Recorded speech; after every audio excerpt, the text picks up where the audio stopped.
Elisabeth Larkin with Balanced Body Pilates, and I created this movement sequence for my clients who had foot, ankle, lower leg extremity injuries, because I wanted them to get the feeling of rhythmic motion and also for them to have the opportunity to coordinate the same side arm and leg motion as well as the opposite side arm and leg motion so that they could prepare better for the diagonal connections that are required for gait.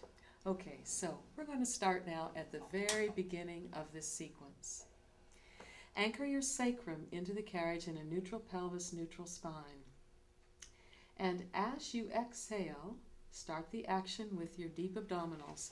Plant your pelvis, your sacrum into the carriage. From that ground force comes hip extension and then knee extension and plantar flexion.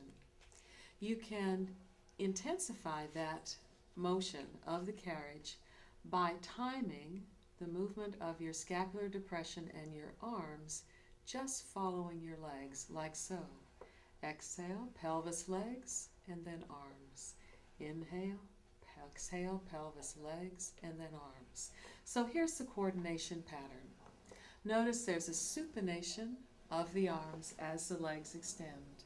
Now, just one side, one leg and one arm work together. Activate the deep abdominals, then hip extension, then the arm motion. Now the other side gets a turn.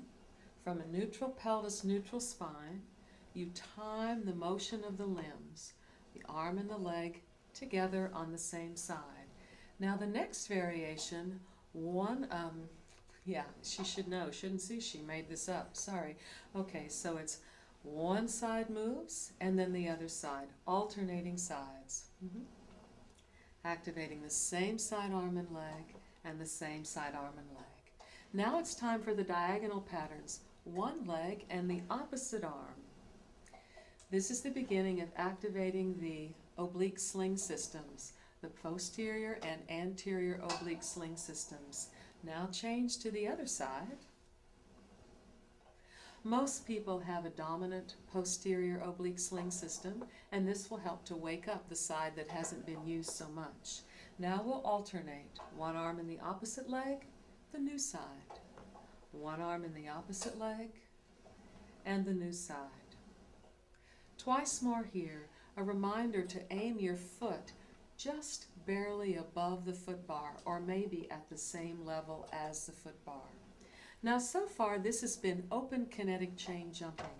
You can change that just the beginning to closed kinetic chain jumping by aiming the metatarsals down onto the foot bar. And the whole pattern will start the same, just the very beginning of weight bearing.